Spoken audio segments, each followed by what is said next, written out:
Welcome to a very special championship edition of the HS Game Time Saturday Scouting Report. I'm Pep Fernandez. We start the highlights in the Inland Division, where Centennial met Vista Murrieta for the third straight year for the Inland title.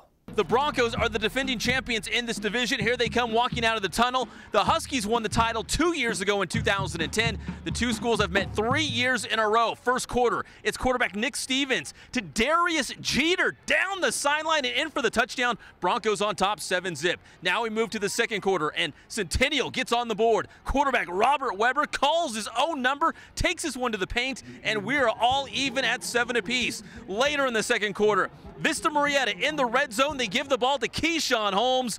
What up, Holmes? Right into your living room. Holmes with the touchdown, and the Broncos go up 14-7. Later in the second, Centennial gets the equalizer. It's my beats by Trey. Trey Watson takes the plunge, in for the touchdown, ties the game at 14. Vista Murrieta had another crack at the end zone just before halftime, but John Plattenberg comes up with the big interception for the Huskies. So that's where we stand, all tied at 14 after 2 quarters of play. So we pick things up in the third quarter. Vista Murrieta drives down the field looking for the end zone, but there's Jairee Stewart coming up with the interception. Then later, Centennial with the ball pinned up near their own goal line. There's a penalty on the play while the ball is in the end zone, and that's a safety for Vista Murrieta. So they take a 16-14 lead. Back comes Centennial. It's Robert Weber hooking up with Barry Ware. Beware down the sideline and in for the touchdown, and he gives Centennial the 20-16 lead on the Broncos. And then it's Weber to Ryan Pascarella, all the way down to the Vista Murrieta goal line, and that would set up this. Austin Rankin punches in the touchdown, and Centennial takes a 27-16 lead. But the Broncos would not give up in this one. What up, Holmes? Keyshawn Holmes with his second touchdown of the game makes it 27-22. Late in the fourth quarter, still just a 5-point game when Rigo Luna boots the 47-yard field goal for Centennial, giving the Huskies a 30-22 lead with just 3 minutes and 33 seconds left in the game. But the Broncos get the ball back, and they march down the field. They cap off the drive with this Sua Cravens touchdown run. That makes it 30-28. So the Broncos going for the 2-point conversion, and the tie, Stevens to Cravens, no good, as Centennial hangs on to win the CIF Inland Division Championship by a final score of 30-28. So many 30 points in this game, I think. How fastly they scored or how quickly they scored in order to pull within, striking range, and us not making play on the other end to not get the first down. There's a ton of those, so it was absolutely incredible. Just feel that everybody stepped up and made the plays when they needed to. It was amazing, amazing. Best feeling ever. Revenge, revenge. It's what we needed. It's what we needed. We did it. Team pulled out on top, came through, had a couple mistakes. We finished it. Got the W, got the ring. Let's go. We came in 26% chance we were gonna win. I mean, shoot, that motivated us. Being the underdog, shoot, let's go. Let's play. It's all about this, who's better on the field that day. Hey, let's go. I felt great. I just wanted to come through for my team.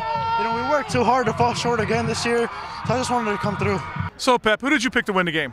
I think I picked the Broncos. You lost, Pep. All right, you got me, Coach. I will never, ever pick against Centennial again in the You Pick 'em contest. All right, moving on to the Eastern Division, where Citrus Hill collided with Serrano. Chris Erickley has your championship highlights. Chris? Coming into tonight's CIF title matchup, both Citrus Hill and Serrano would carry perfect records. But after 4 quarters, there was no doubt that Citrus Hill was the better team on Friday night.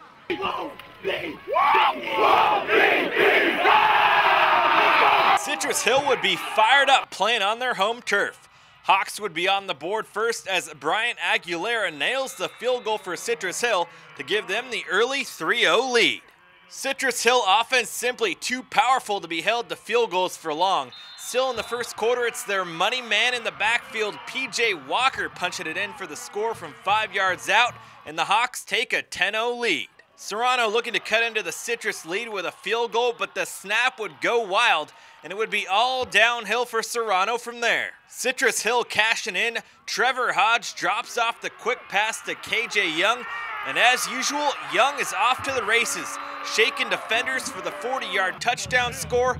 Hawks are flying high with a 17-0 lead. Now mid-second quarter, Serrano trying to chip away at the Citrus Hill lead as the Diamondbacks would put one through the uprights. But the next touchdown for Citrus Hill would be one for the ages. Trevor Hodge lets it fly on 3rd and about 35, and KJ Young comes up with the jump ball in double coverage, puts on the spin move, and the rest is history. A jaw-dropping 65-yard touchdown for Young, now 24-3 Citrus late in the second quarter. Hawks defense coming up big in prime time as well. Big time pressure on the Serrano quarterback. This time it's Melvin Williams coming up with the sack. The sack party would continue in the first half as a group of Hawks fly in to deny the Serrano drive. Right before halftime, of course they're not done. Hodge to Young in the corner of the end zone for yet another picture-perfect touchdown catch. 31-3 Citrus at halftime. Now in the second half, the Diamondbacks hoping to strike back into the Citrus Hill lead with the deep ball.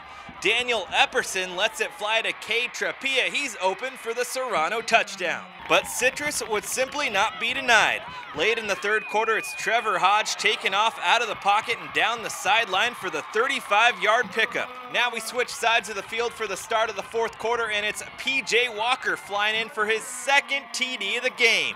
And that would just about do it. It's a party for Hawks Nation tonight as Citrus Hill gets it done on their home turf as they cruise to a 38-24 win over Serrano for the CIF Eastern Division title. I don't know how it could be any more perfect, you know what I mean? It's 14-0, great group of kids, you know, they persevered. We took some lumps a couple years ago with this senior class, and they showed that they're tough, and you know, mentally and physically, and we got it done. I couldn't be happier. It feels good. I came a long way. They showed me a lot of ins and outs of how to be a leader, and I came through, and I did my thing. And me and my team, we work hard every day. We work hard at practice. We work, and this is what we got to.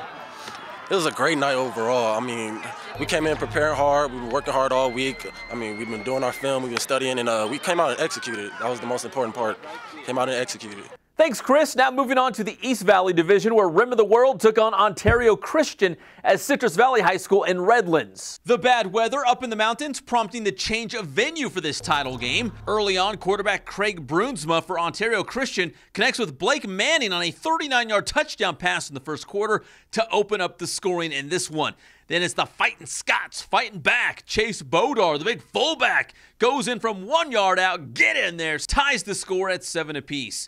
Ontario Christian wasted no time to get back at Rim of the World. Very next play on the ensuing kickoff, Adriel Perry takes this return 99 yards back to the paint. House call for Perry, and Ontario Christian is once again in the lead 14-7. They were leading 17-7 when the Scots answered back with Team Jacob. Jacob Taylor scoring on the right side to cut Ontario Christian's halftime lead to 17-14. Second half now, Jacob Taylor going 25 yards on this scoring scamper, helping Rim of the World drive down for their first lead of the night, 20-14. Ontario Christian refused to go away. Brunsma connecting with Derek Van Leuven on a 47-yard catch and run to the paint. Ontario Christian goes up 24-20. Later, they were leading 27-24 when Rim goes back to Team Jacob with a 3-yard touchdown run that gave the Scots a 34-24 lead.